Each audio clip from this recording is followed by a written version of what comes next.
Hola, mi nombre es Ana Karen Martínez Escobar, soy médico estudiante del Instituto Politécnico Nacional del Centro Interdisciplinario de Ciencias de la Salud Unidad Milpalta y mi ponencia será sobre la crisis hipertensiva.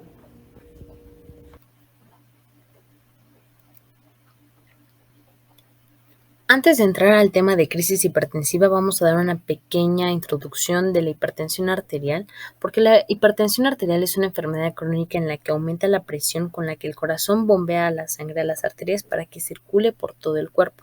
Y la crisis hipertensiva va a ser la elevación de la presión arterial repentinamente. Ahorita lo vamos a ver con un poco más de detalle.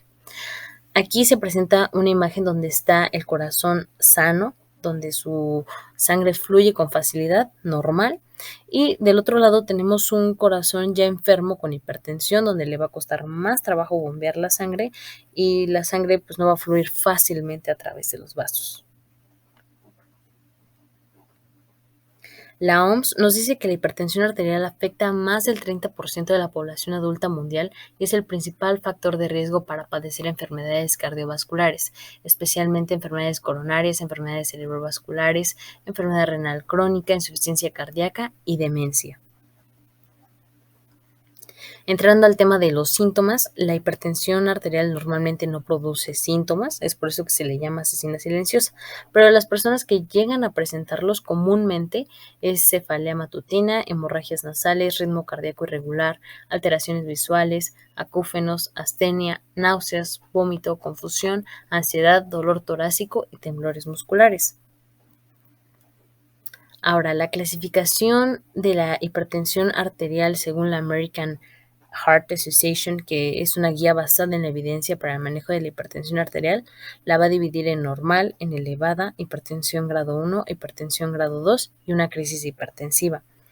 Aquí va a depender mucho de la persona, esto lo tenemos que tener muy en mente porque no todos tenemos la misma complexión, la misma estatura, los mismos hábitos alimenticios. Entonces, para un buen diagnóstico tenemos que individualizar el caso, no todos somos iguales.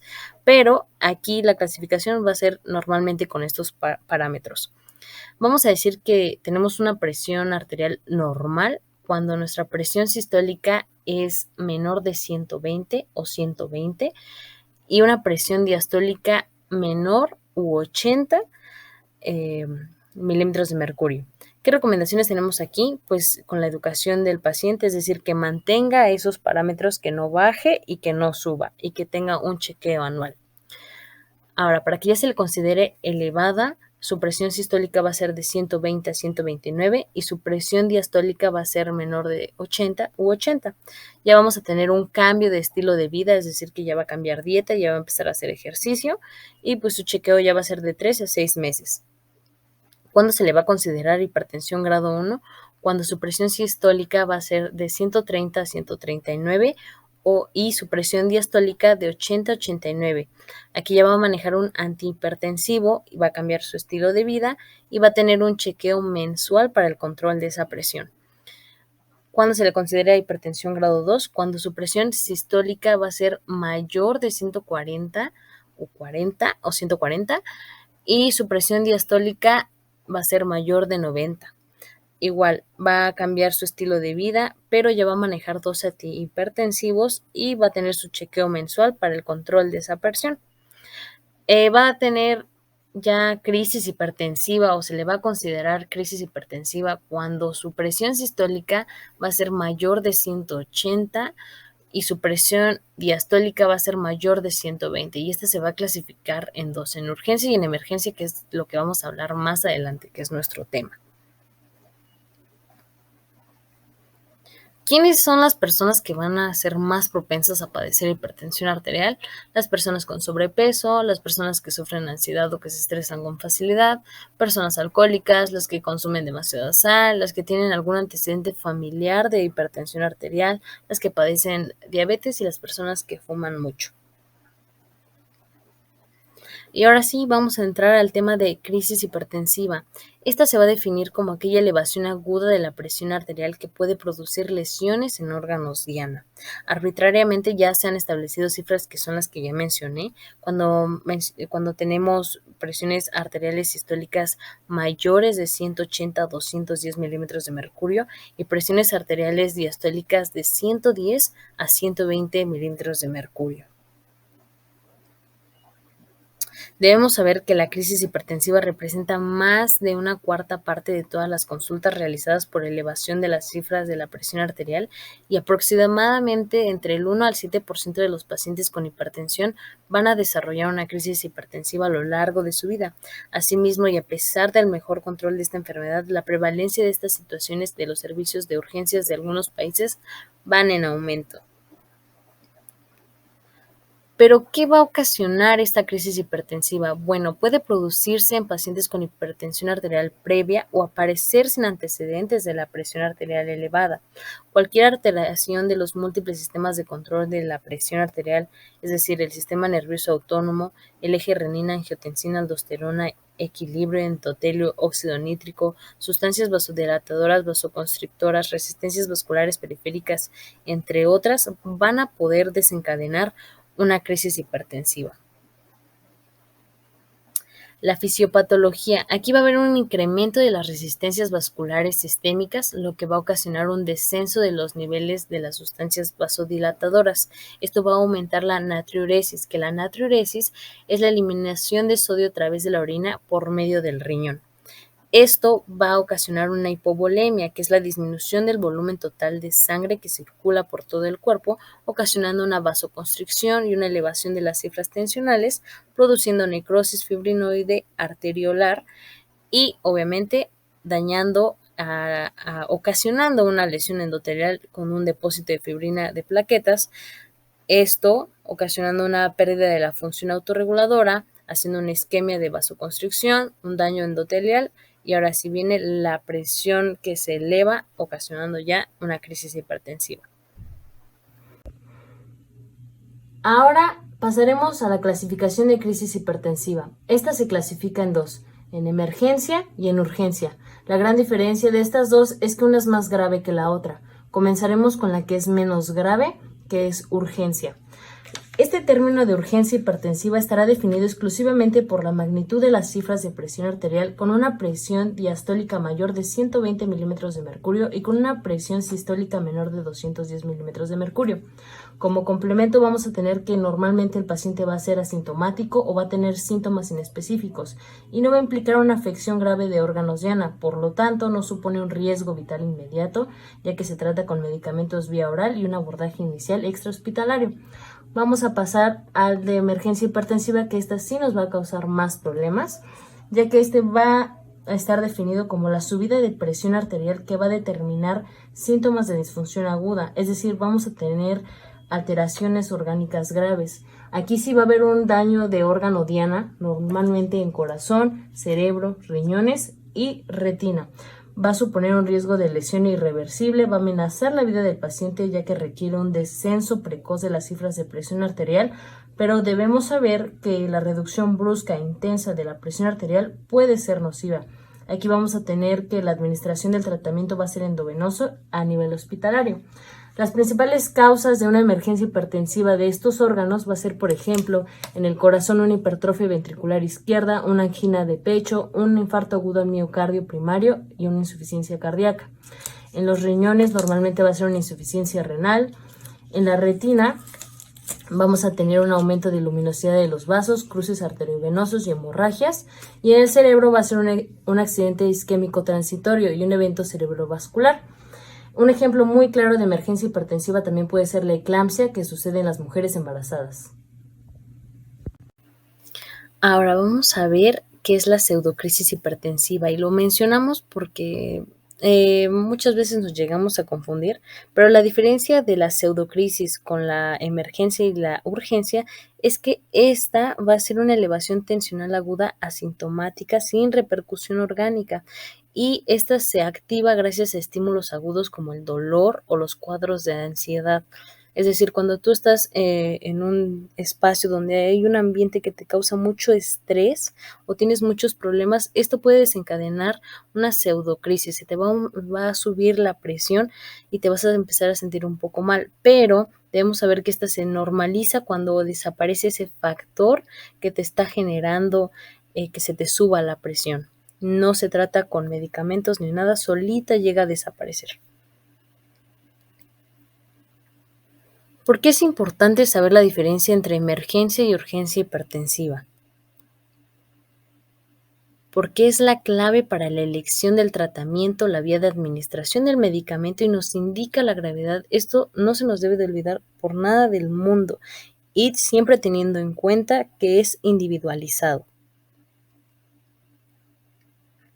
Para esto vamos a tener una evaluación del paciente con un examen físico y una anamnesis, valorando y enfocándonos más en los órganos que ya se mencionó en la maqueta que normalmente se llegan a dañar. Por ejemplo, el fondo de ojo, el aparato cardiovascular, el neurológico y renal. Vamos a comenzar con la retina o el fondo de ojo y vamos a utilizar la clasificación de la retinopatía hipertensiva de Keith Weiner y se va a dividir en 4 grados. En el grado 1 vamos a tener hipertensión benigna con estenosis o esclerosis moderada de las arteriolas retinianas, no va a haber síntomas y va a haber un buen estado de salud. En el grado 2 vamos a tener una retinopatía hipertensiva más marcada, esclerosis moderada o marcada de las arteriolas retinianas, un reflejo luminoso arterial exagerado, una compresión venosa de los cruces arteriovenosos, una tensión arterial mayor y más mantenida que en el grado 1, va a ser asintomático y va a haber un buen estado de salud. En el grado 3 vamos a tener una retinopatía angiopástica moderada, un edema retiniano, manchas algodonosas y hemorrágicas, va a haber esclerosis y lesiones espásticas de las arteriolas retiniales y va a haber una tensión arterial generalmente alta y mantenida. Aquí sí va a haber síntomas. Y en el grado 4 vamos a tener ya una hipertensión maligna, todo lo anterior lo va a tener. Las funciones renales y cardíacas van a estar afectadas y la supervivencia va a ser reducida. En el aparato cardiovascular va a haber un dolor torácico, un dolor de espalda y un dolor de abdomen.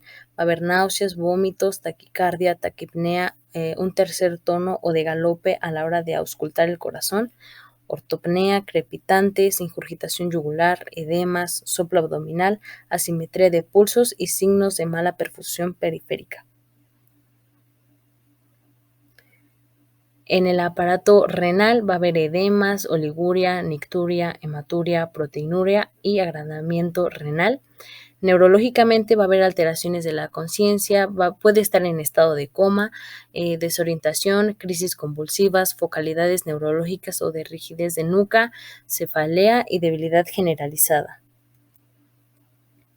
En la anamnesis lo que debemos hacer es interrogar sobre antecedentes y tiempo de evolución de la hipertensión arterial si es que lo tiene, si ha tenido crisis hipertensivas previas, si tiene un tratamiento antihipertensivo y la adherencia de cifras habituales en la presión arterial, es decir, que se esté tomando consecuentemente la presión y que tenga un registro de ello. Vamos a ver si hay factores de riesgo, es decir, si ha sufrido enfermedades cardiovasculares conocidas, circunstancias psicosociales, enfermedades concomitantes, antecedentes de patologías asociadas a la hipertensión arterial como feocromoxitoma, hiperaldosteroidismo, hipertiroidismo, insuficiencia aórtica, etc. Ahora, también debemos de preguntar si consume fármacos que pueden elevar la presión arterial, como los antiinflamatorios no esteroideos, los AINES, los corticosteroides, el consumo de drogas, alcohol, cocaína y anfetaminas. Y debemos de preguntar sobre síntomas acompañantes, o sea, si puede sugerir que tiene cefalea, mareo, vómitos, dolor torácico, disnea, síntomas visuales o neurológicos. Debemos dedicar especial atención a la detección de disminución del estado de conciencia, síndrome confusional agudo, focalidad neurológica, dolor torácico agudo, síntomas de insuficiencia cardíaca, shock, embarazo, y en la urgencia hipertensiva el paciente puede estar asintomático, como ya lo habíamos mencionado. ¿Qué exploraciones complementarias podemos usar? Bueno, podemos usar un electrocardiograma para ver si hay una posible evidencia de hipertrofia ventricular izquierda, una isquemia coronaria y una arritmia. En la analítica de creatinina, ionograma, hemograma y tira de orina para ver si hay enfermedad renal aguda o si se sospecha de una hiperaldoteroidismo o una anemia hemolítica en la hipertensión maligna. En la radiografía de tórax si existe una sintomatología cardiopulmonar y en la tomografía computarizada pues en todo hipertenso con sintomatología neurológica. Ahora, en la propuesta de abordaje inicial de crisis hipertensiva, eso es un ejemplo, un diagrama que nos puede ayudar. Por ejemplo, si maneja una presión sistólica mayor de 190 y una presión diastólica mayor de 110, vamos a evaluar clínicamente. Si hay una emergencia hipertensiva, vamos a tener un tratamiento específico que se va a mencionar más adelante. Si no la tiene, vamos a evaluar síntomas acompañados, dolor agudo o ansiedad, porque puede que sea una pseudocrisis. Y a este paciente lo vamos a tener 30 minutos en reposo con un control y un estudio ambulatorio. Cuando ya se maneja urgencia hipertensiva, es decir, por ejemplo, que tiene un síndrome de hiperadrenérgico, va a tener un tratamiento específico. Si el paciente ya tiene antecedentes de enfermedades cardiovasculares, se le va a dar un tratamiento con un fármaco antihipertensivo vía oral y va a tener de reposo de 60 a 120 minutos. Va a remitir con tratamiento antihipertensivo a su médico en 48 horas. Si no se le baja la presión, ahora sí ya vamos a acudir a un servicio de urgencias hospitalario con un nuevo control tensional y un tratamiento con un fármaco antihipertensivo vía oral diferente al anterior, si es que no procede. Y si no procede, ahora sí ya vamos a tener un ingreso hospitalario porque ya sería una emergencia. Si a la hora de evaluar el fondo de ojo tiene un grado 3 o un grado 4, que fue lo que mencionamos anteriormente, vamos a manejarlo con un tratamiento con un fármaco antihipertensivo vía oral y se le va a llevar obviamente al servicio de urgencias hospitalario y lo mismo, si no, va a tener un nuevo control tensional, un tratamiento con un fármaco y si no, no mejora, entonces ya vamos a tener un ingreso hospitalario. Si el paciente con síntomas inespecíficos y con una evaluación de fondo de ojo y dijimos que tiene grado 1 o grado 2, vamos a darle un tratamiento con un fármaco antihipertensivo de acción prolongada y vamos a remitir a su médico antes una semana. Ahora, en el tratamiento farmacológico de emergencia hipertensiva y urgencia hipertensiva. En el caso de emergencia vamos a reducir las cifras de presión arterial de forma gradual. No lo vamos a hacer bruscamente, o sea, si llega un paciente con una presión de 180, no lo vamos a querer bajar de sopetón a 100, eso no se hace, es de forma gradual, porque si no, podemos ocasionarle más daño a nuestro paciente. Entonces, vamos a bajarlo de forma gradual un 20% en un periodo de 24 a 48 horas, para conseguir una presión diastólica en torno a 100 a 105 milímetros de mercurio. En el caso de urgencia hipertensiva, el descenso de la presión diastólica debe ser rápido pero controlado entre un 10 a un 15%, máximo 25%, para conseguir valores de presión diastólica en torno de 110 milímetros de mercurio en un plazo de 30 a 60 minutos. Vamos a ocupar un algoritmo sobre el manejo farmacológico. Es decir, tenemos un paciente con una presión sistólica mayor de 180 milímetros de mercurio y una presión diastólica de 120 milímetros de mercurio. Vamos a ver si tiene emergencia ya haciendo todos los criterios que mencionamos y los tiene. Bueno, vamos a hacer un paraclínico y medicamentos parenterales para disminuir la presión arterial media a un 25% en 2 horas.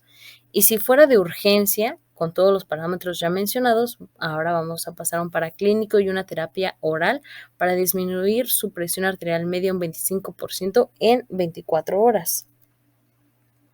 Siguiendo los pasos del algoritmo, se derivará a los pacientes al servicio de urgencias del hospital de referencia cuando se trate de un paciente con emergencia hipertensiva. En este caso, se va a canalizar con vía venosa periférica, se va a administrar oxigenoterapia y se va a derivar al hospital de forma urgente. ¿Qué tratamiento vamos a usar en la emergencia hipertensiva? dependiendo cuál sea la causa ya mencionada. Por ejemplo, si la causa fue una encefalopatía, una hipertensión maligna, una insuficiencia renal aguda o una anemia hemolítica, lo que podemos administrar es labetalol o nitroprusiato. Si fue la causa un edema agudo pulmonar, le podemos dar nitroglicerina o nitroprusiato más una furosemida. Si la causa fue una disección de aorta, lo que podemos dar es nitroprusiato más propanolol o esmolol o labetalol, lo que tengamos. Lo que más se da es el propa y el labetalol. La cardiopatía isquémica, que si la causa fue esa, lo que vamos a administrar es nitroglicerina o labetalol o nitroprusiato. Si la causa fue una eclampsia, que es en mujeres embarazadas, lo que comúnmente se da es la hidralacina o si no, el sulfato de magnesio. Si fue una crisis adrenérgica, lo que podemos dar es labetalol o fentolamina o nitroprusiato más un beta bloqueante. Aquí se puede ver las dosis que se dan. Por ejemplo, el labetalol de 100 miligramos sobre 20 miligramos se le administra de 10 a 20 miligramos cada 2 minutos o una infusión continua de 2 miligramos sobre minuto. El nitroprusiato de 50 miligramos sobre 2 mililitros se administra de 10.3 a 0.5 microgramos sobre kilogramos sobre minuto. La nitroglicerina de 50 miligramos sobre 10 mililitros se le administra de 0.5 microgramos sobre kilogramos sobre minuto y la furosemida de 20 miligramos sobre 2 mililitros se le da 2 microgramos por kilo de peso. Este es más utilizado cuando la causa es el edema agudo pulmonar e insuficiencia cardíaca.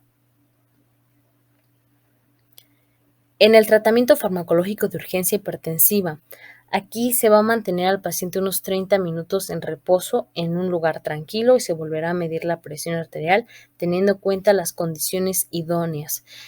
Con 30 a 60 minutos de reposo se puede controlar el 45% de las crisis hipertensivas que se remiten en los hospitales y es preferible una actitud expectante tras reducir la presión arterial a 160-100 milímetros de mercurio en los primeros momentos antes de descender por debajo de la presión arterial habitual del paciente. Entonces, lo que tenemos aquí, como se ve en la imagen donde está un Homero Simpson donde le está dando un ataque, lo que tenemos que hacer es tranquilizarlo y después de 30 a 60 minutos le podemos tomar la presión.